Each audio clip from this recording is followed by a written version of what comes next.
I was barely thinking when I stood and flung the glass vial into the trees. What the fuck am I doing?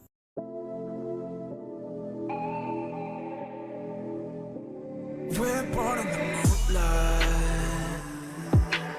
Ain't no fair to say. Can't breathe in the sunlight. Hello, Aromie. This is Aromie here, and welcome back to Changeling. We're here baiting out Kara's Aromie here, which is still scary as shit. But here she is.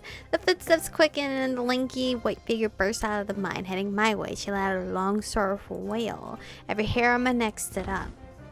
A split second before the flashing crack of thunder, the smell of ozone assaulted me. Flung backwards, cars slammed into a small group of nearby trees and rolled to a stop. A thin layer of blue light, I'm really trying not to stare at her because she scared me, appearing to pin her down. I quickly scrambled out of the way as Corvin closed in on her, white grimoire in hand. Finn's hoarse cry shattered the silence of the forest as his glowing form swooped over her. I don't say who's Finn, but it's Crow. Kara shrieked and writhed under Corvin's magic, trying to squeeze herself away from it. She clawed the ground, tearing up great chunks of moss and rotting wood. The light holding her down splintered and shattered. She launched herself at Corvin, catching him on the shoulder with her claws. He wasn't her target, though. He fell with a cry as she knocked him aside and barreled straight for me. Well, I'm using barrier again. I flung the spell at her half in panic. It wasn't strong enough, I don't think, to form much of an actual barrier, but it did knock her back to the ground. Corvin was still down. I wasn't sure how badly he was hurt, but I didn't have time to think about it. Kara was already up and shaking off the effects of my spell. I threw myself at her instead, pinning her to the ground. Corvin, get up! Kara screamed and tried to throw me off. She was strong, but I clung to her, even as her clothes raked down my arm. Oh, Jesus! I was just glad my leather jacket offered at least some protection. I held on tight, ignoring her shrieks. Kara, we're just trying to help you. Please just... Everything faded to white and reality was gone. Something was pouring into me, like I was a vessel being filled with something dirty, muddy. I felt nauseous, and in my mouth was the taste of dirt and oil. Are those voices? I could hear them bouncing around my head. It was familiar. I recognized this. It was me and Allie and Kara. Am I fucking being melded into memories now? We were laughing, the three of us. We used to always laugh so much when we were together. It was the day after my art was on display in the public library because it had won the contest at school. We'd gone to see it. Your parents looked really happy. Yeah, Mom said she was proud. You're so lucky. So many images flashed in front of me, so many memories, like watching slides flicker past in a slideshow. I can't believe I finished it in time. A full concerto. Concerto? Is that the word? So awesome. I hope Mom likes it. I think she'll be really proud. I can't wait for the concert. That was right, before the concert that I'd ruined. And then I saw her alone, huddled in the corner. Her mother's voice was screaming. She'd ruined her chances. She ruined everything. A failure. Kara, no.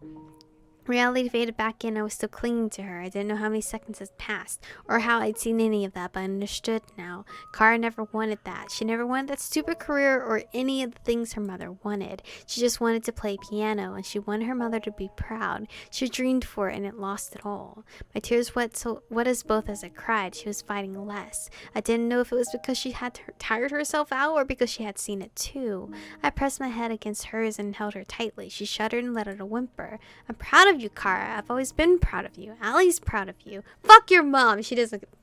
Fuck her. Fuck her if she's not happy about where you are right now. Just whatever. I know we can't replace her, but we loved you. We love you. It'll never happen hurting that she's like that.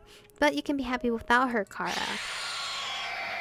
She screamed again and flung me away. Hit the ground hard, but she didn't get a chance to attack this time. Stay! Corvin spoke a harsh command and pinned her again. In the light from this miasma, I could see that the miasma had spread even further, but he looked so determined as he chanted softly. I lay on the ground and tried to catch my breath. This time, Kara didn't even fight. It might have just been my eyes, but she looked weaker and more like herself.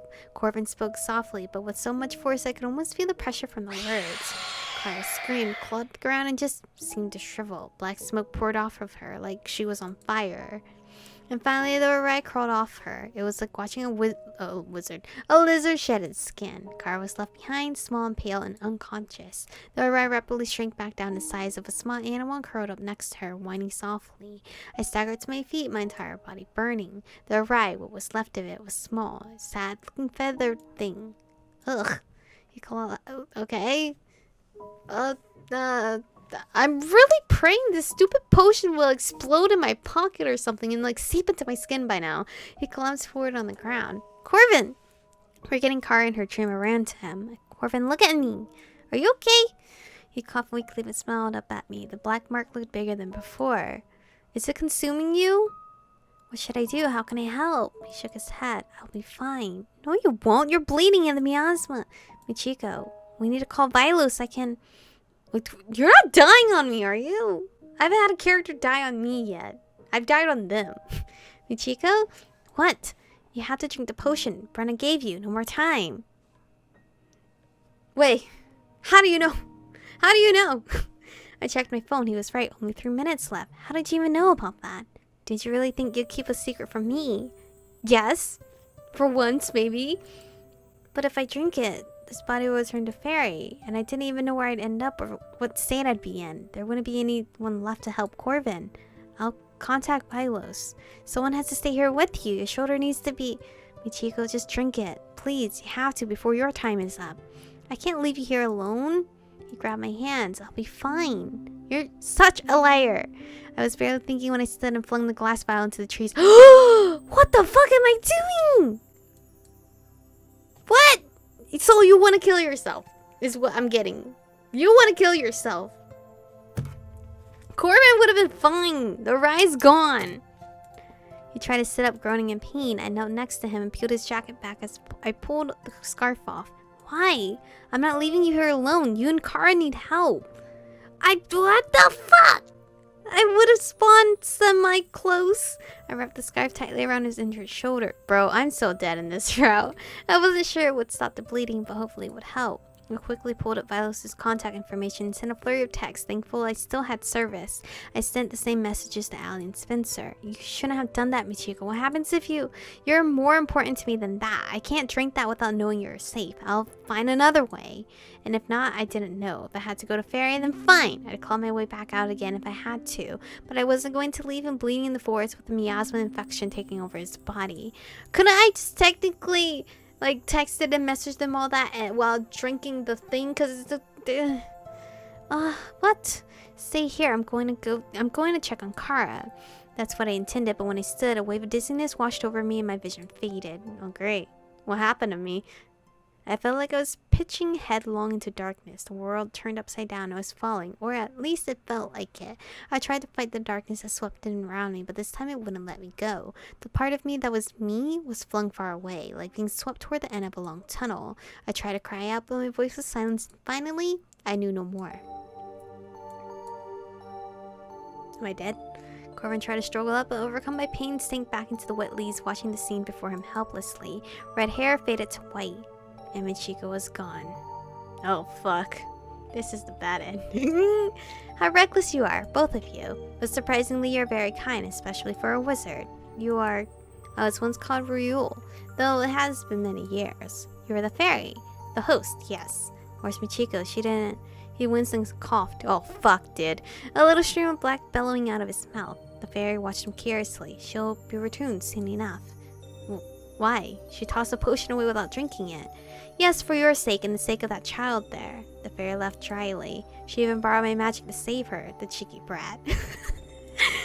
Michiko purified the miasma, or at least a lot of it. Enough that I could do the rest. I was wondering. Yes, even though every time she used my magic, it wound us together all the more tightly. But to throw away her chance at freedom to stay and help you, that sacrifice is not one we can ignore.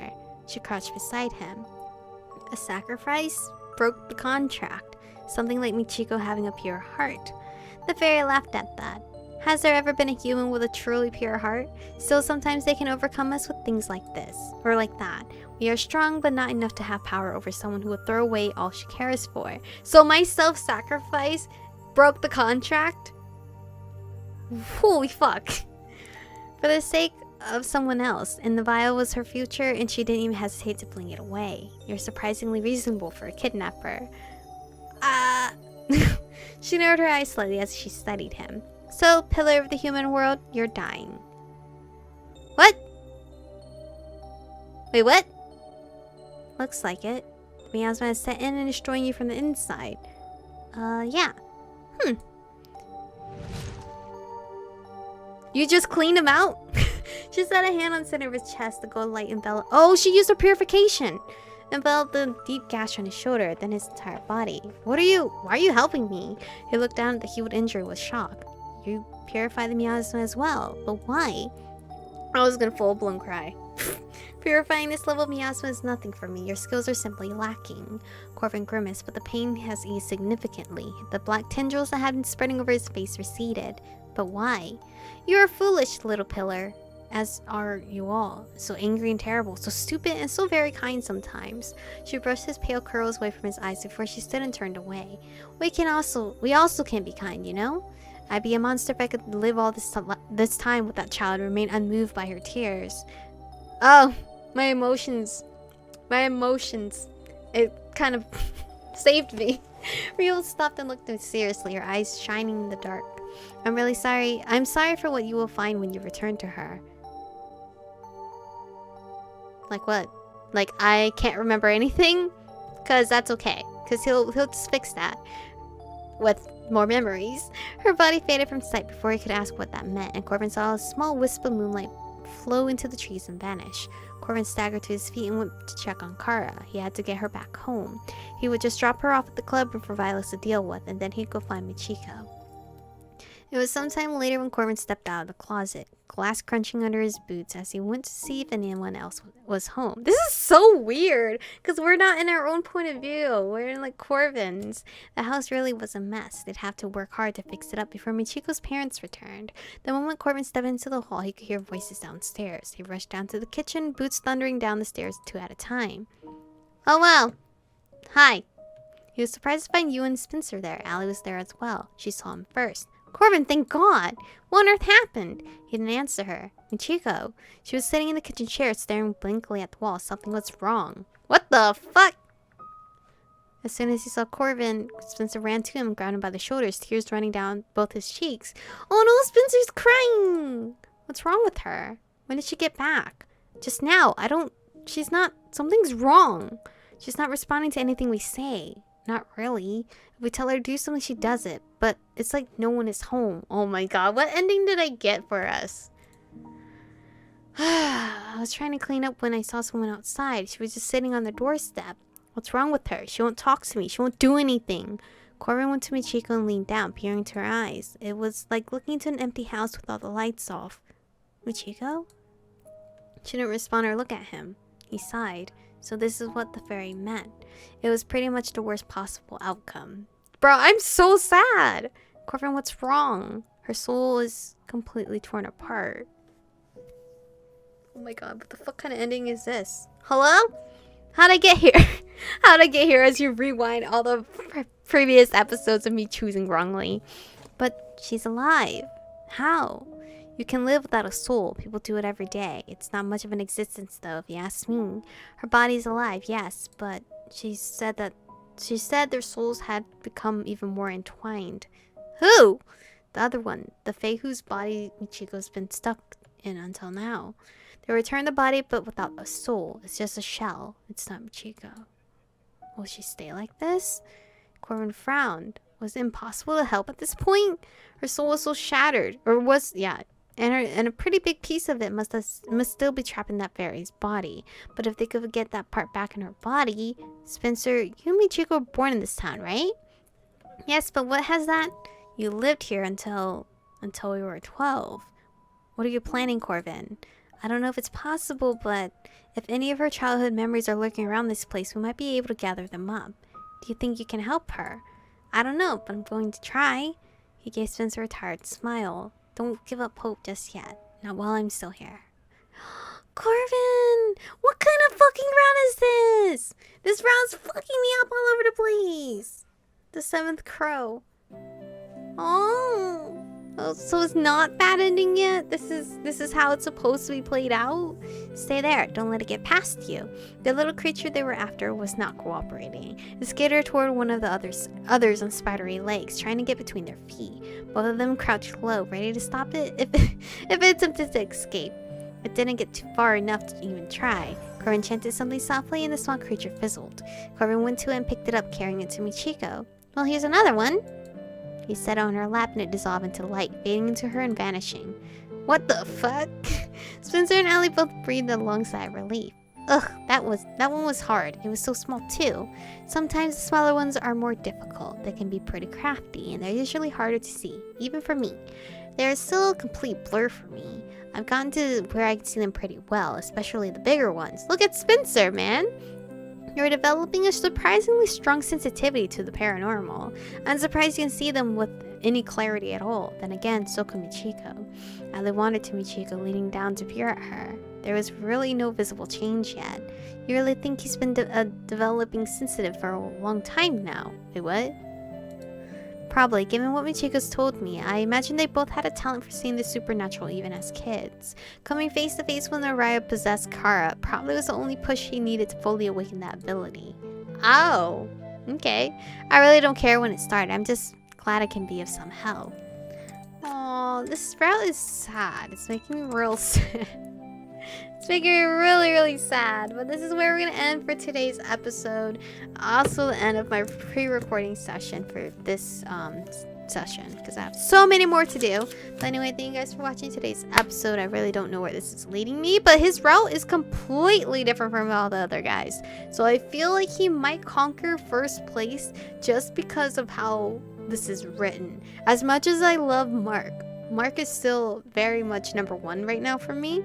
But I can't just like tell Corvin here that he's #2 because we don't know what's gonna happen.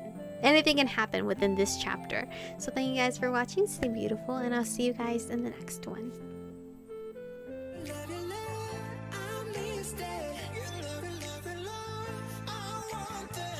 touch it, touch it, touch it.